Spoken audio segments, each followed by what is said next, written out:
Salam alaikum. Vous allez bien? Aujourd'hui, je vais vous présenter mon petit exposé sur le père de notre imam et waqt, Imam Hassan al-Askari alayhi salam. Écoutez bien ce que je vais dire, car il y aura un petit quiz à la fin de mon exposé. On va commencer par le sommaire. Au début, on va voir sa biographie, puis ses titres, puis on va faire une analyse sur sa vie, donc sur la vie d'Imam Hassan al-Askari, et on va terminer par les principaux événements durant sa vie. Donc sa biographie. Le nom de son père est Imam al-Yunnaki.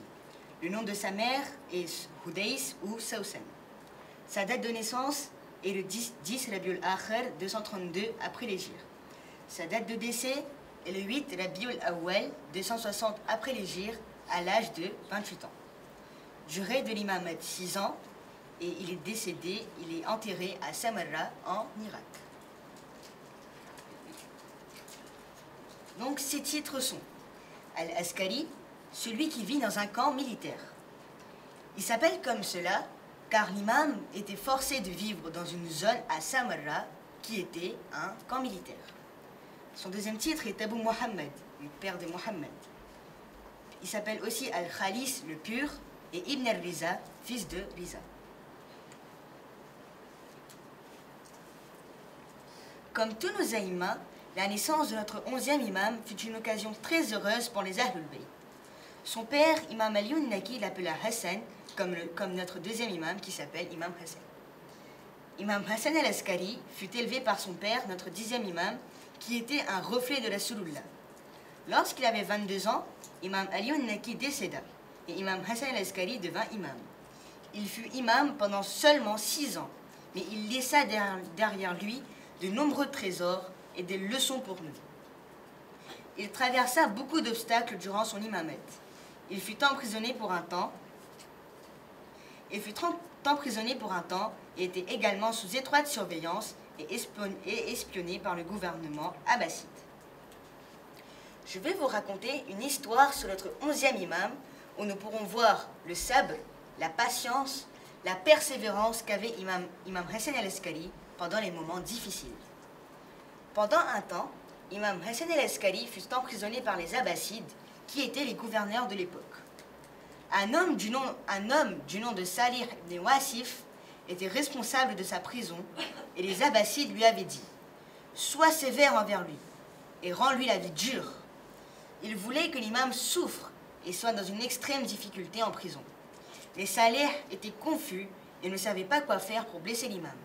Il dit aux abbassides « Que pourrais-je faire de lui? Je l'ai confié à 2 des pires hommes que je connaisse et maintenant, même eux sont devenus des hommes pieux qui prient et jeûnent d'une manière incroyable. » Puis Salih emmena ces 2 hommes et leur demanda de s'expliquer. Ils dirent « Que pouvons-nous dire d'un homme qui jeûne pendant le jour et se lève pour la prière pendant la nuit, qui ne parle pas et qui est occupé uniquement à adorer Allah? » Lorsqu'il nous regarde, nous commençons à trembler et à ressentir des choses que nous n'avions jamais ressenties auparavant. Lorsque les abbassides entendirent cela, des deux gardiens de prison, ils ne surent plus quoi faire et renoncèrent à vouloir blesser l'imam.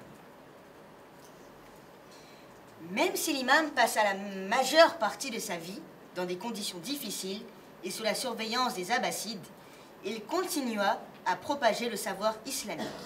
En fait, il est mentionné qu'Imam Hassan al-Askari a appris à quelques-uns de ses compagnons un tafsir du Coran. Un tafsir du Coran est une explication détaillée des ayats du Coran et explique en divers détails un verset et sa signification.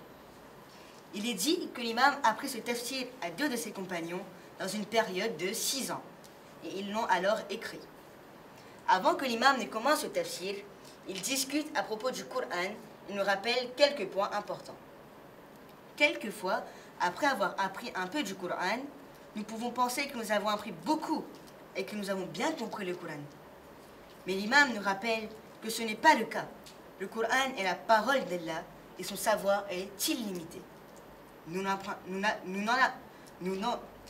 apprendrons jamais assez. Le mariage secret du 11e imam. C'était l'imam al-Hadi alayhi salam qui fut chargée de faire venir celle qui allait devenir la femme vertueuse pour l'imam al-Hassan al-Askari et la mère de l'imam al-Mahdi, dans le plus grand secret. Une femme venant de l'Occident. Elle était en fait la fille de Yoshua, fils de l'empereur du royaume de Byzance. C'était Bibi Narjis Khatoun. L'imam al-Hadi la confia à sa sœur Hakima, qu'il avait emmenée avec lui à Samarra pour qu'elle lui apprenne la religion, les règles juridiques et les règles divines. Un jour, Hakima, la tante d'imam al-Askari alayhi salam, lui rendit visite et resta chez lui pendant une certaine période. Et alors qu'elle voulait rentrer chez elle, il lui demanda de rester et l'informa que sa femme Nargis allait mettre au monde son bébé béni cette nuit-là. La tante fut étonnée puisqu'elle n'avait remarqué aucun signe de grossesse sur Nargis. L'imam lui dit: lorsque ce sera l'aube, sa grossesse apparaîtra car elle est comme la mère du prophète Moïse, dont la grossesse resta inconnue jusqu'à son accouchement parce que le pharaon d'Égypte éventait toutes les femmes enceintes pour empêcher la naissance du prophète Moïse. Bibi Hakima resta toute la nuit à surveiller Nargis et lorsque ce fut l'aube, la fatigue apparut sur le visage de la femme de l'imam qui accoucha aussitôt et sans difficulté avec de l'aide de la tante. L'imam al-Askari alayhi salam ordonna à l'un des plus fidèles de ses compagnons, Omar ibn Saïd, d'égorger quelques moutons, d'acheter une grande quantité de pain et de les distribuer parmi les pauvres. Malheureusement, comme tous les imams, notre 11e imam fut empoisonné et shahid par le calife abbasside de l'époque, Mu'tamid, à l'âge de 28 ans. Savez-vous que notre 11e imam a eu l'imamette la plus courte des imams? Il a eu une imamette de 6 ans, mais a accompli de grandes choses pour l'islam. Son namaz et maïet fut accompli par notre 12e imam, qui est sorti en public pour la première fois à l'âge de 5 ans. Il est parti en Ribat et Sougra tout de suite après. Par Mohammed wa Ali Mohammed Salwat.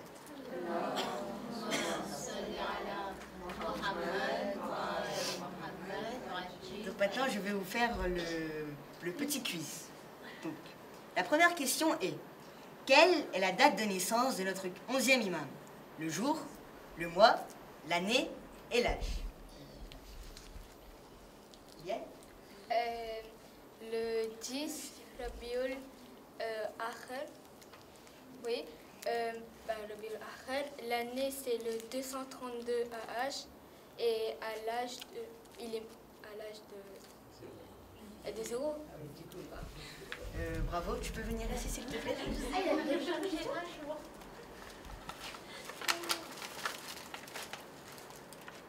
Voilà un petit cadeau pour toi.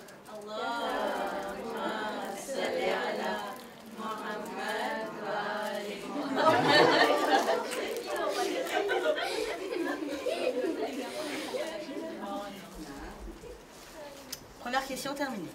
Deuxième question. Quelle est la date de décès de notre 11e imam?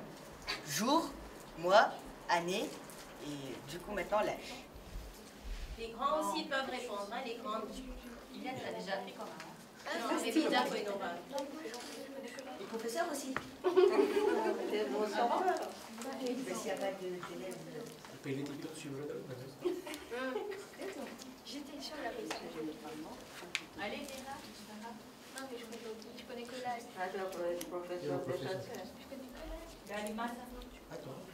Galimassa, il pourrait être là.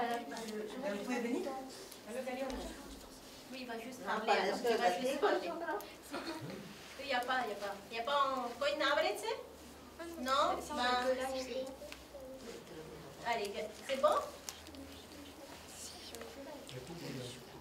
Vous ne connaissez pas? Oui, non, mais. Il vient de connaître. S'il connaît, il connaît. Hein. S'il connaît, il connaît. Hein. Allez, vas-y. Je vais le jour, c'est. J'ai oublié le jour. Le 8. Le 8 Rabiul Awal. Oui. En 260 AH et à l'âge de 28. Bravo.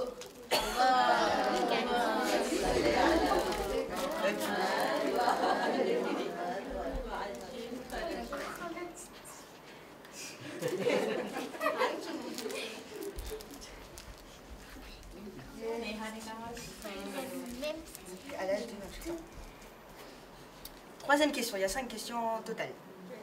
Quel est le nom du tafsir qu'il a écrit? Une autre personne?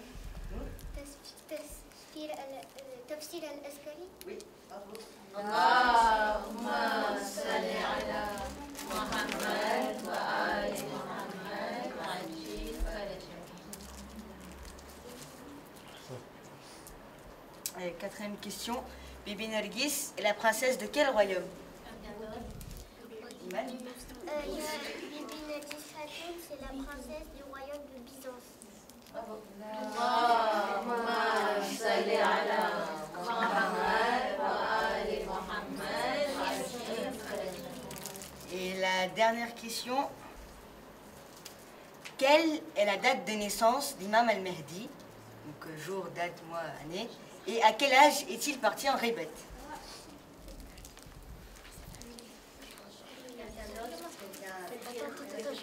Zahra va essayer. Il est parti à l'âge de 5 ans, oui, oui. Bien. J'ai fait pas bien la question.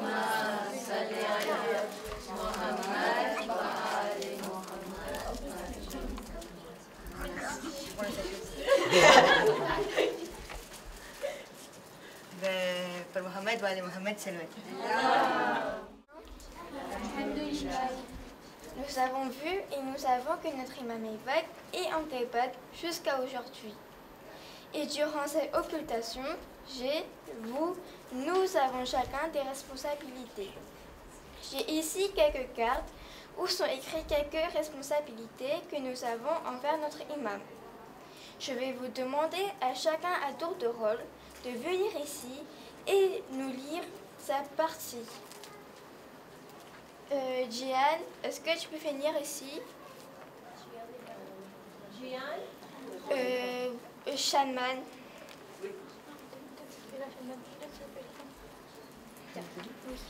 Ok. 1. Restez pieux, muttaqi. Essayez au moins de devenir discret. L'imam aura besoin de personnes pieuses dans son armée pour affronter les forces du mal, car les muttaqis éviteront à tout prix de commettre la moindre injustice de peur de faire face un jour au tribunal d'Allah subhanahu wa ta'ala. Merci. Iliane, tu peux venir ici.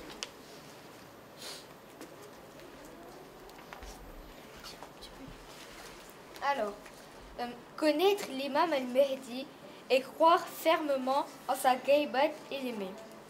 L'imam Hassan al-Askari alayhi salam, père de l'imam Mahdi alayhi salam, dit à son wakil, Ousmane ibn Saïd, la terre ne sera jamais vide d'un hujjat. Preuve d'Allah subhanahu wa ta'ala sur ses créatures jusqu'au jour de la résurrection. Et certainement, quiconque meurt sans connaître l'imam de son époque meurt de la mort d'un jahil, ignorant. Merci.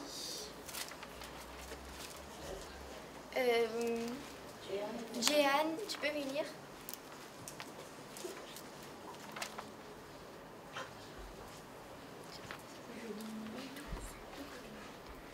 Attendre patiemment le zuhur de notre imam alayhi salam.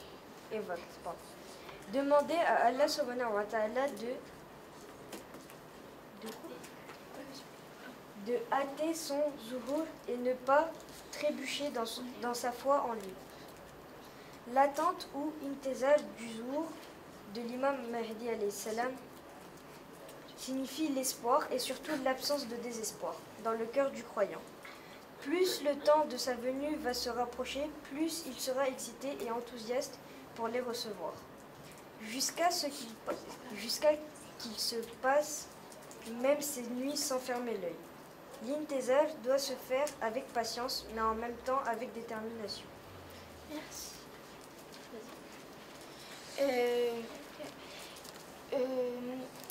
Lumna, tu peux venir ici?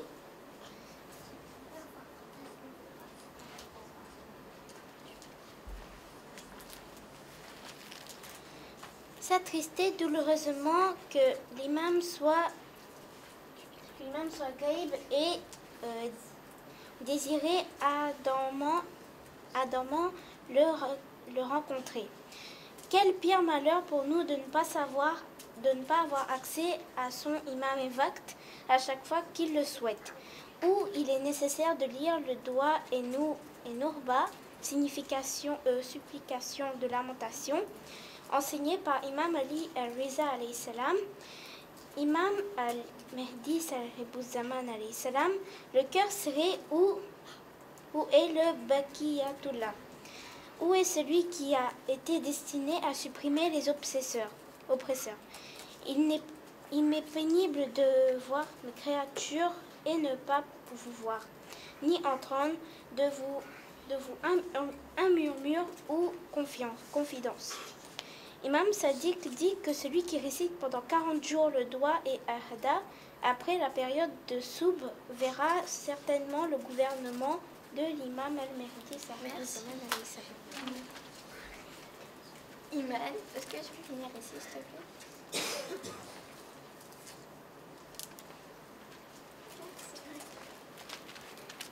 Alors, priez Allah subhanahu wa ta'ala pour qu'il le protège dans son ghaibat et donner des sadaqas pour sa sécurité.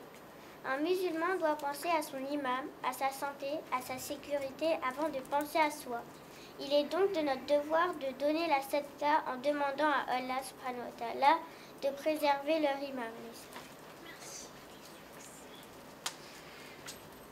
En conclusion, le messager d'Allah subhanahu wa ta'ala a dit: la meilleure action pour ma communauté, c'est d'attendre la délivrance.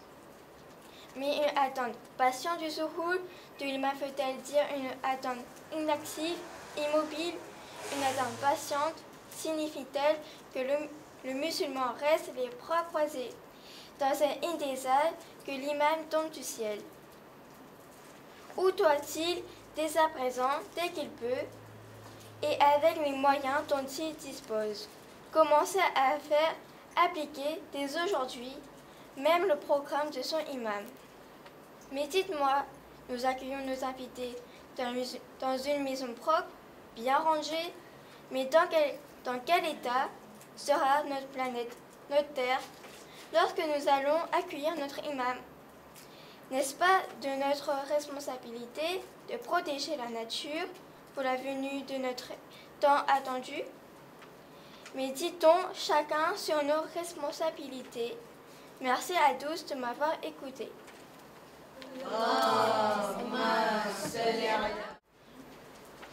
Salam à tous. Aujourd'hui, je vais vous parler d'un sujet très spécial qui est la naissance de l'imam Mahdi alayhi salam.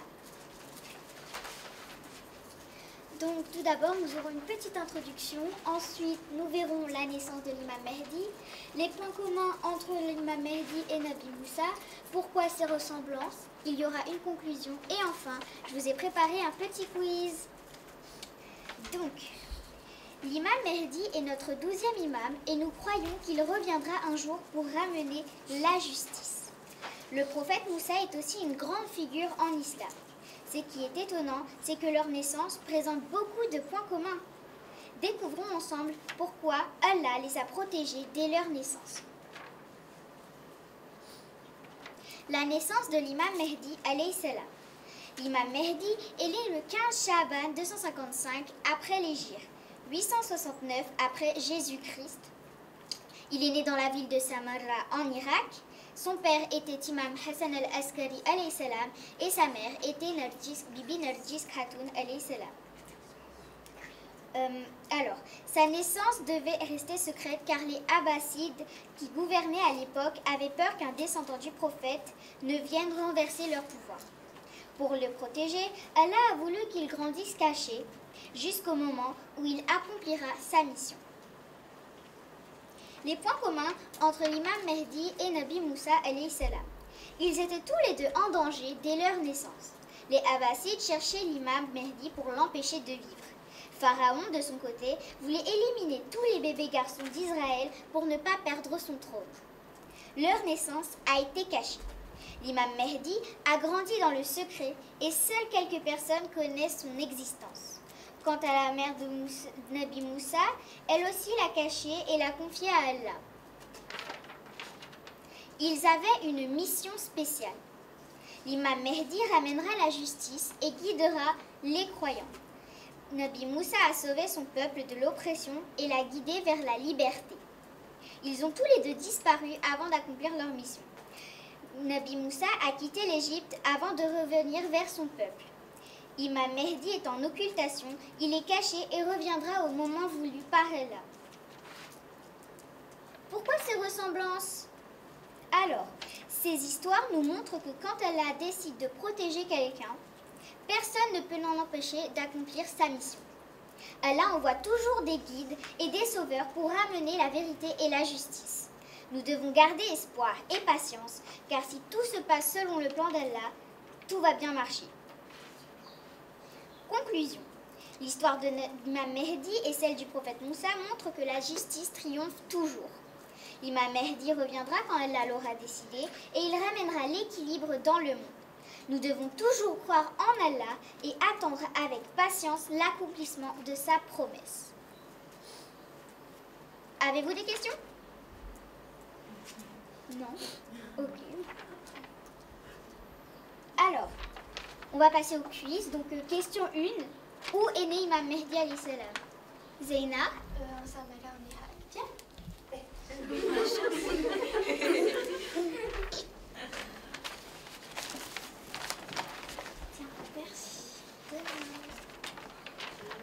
Question numéro 2. Pourquoi sa naissance était secrète? Iliane? Parce que les Abbassides voulaient le tuer. Exactement. Tu viens?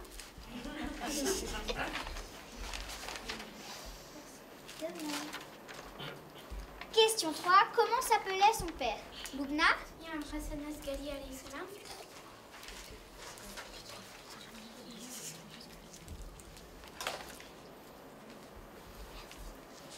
Question 4. Qu'est-ce que l'occultation de l'imam Mehdi alayhi salam?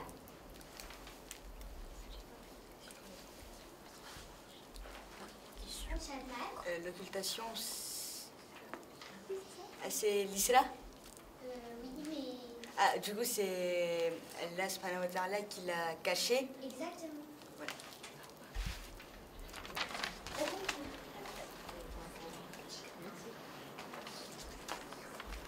Et dernière question, quel est le point commun entre Imam Mehdi et Nabi Moussa? Jiyan? Que leur naissance a été tous les deux cachée.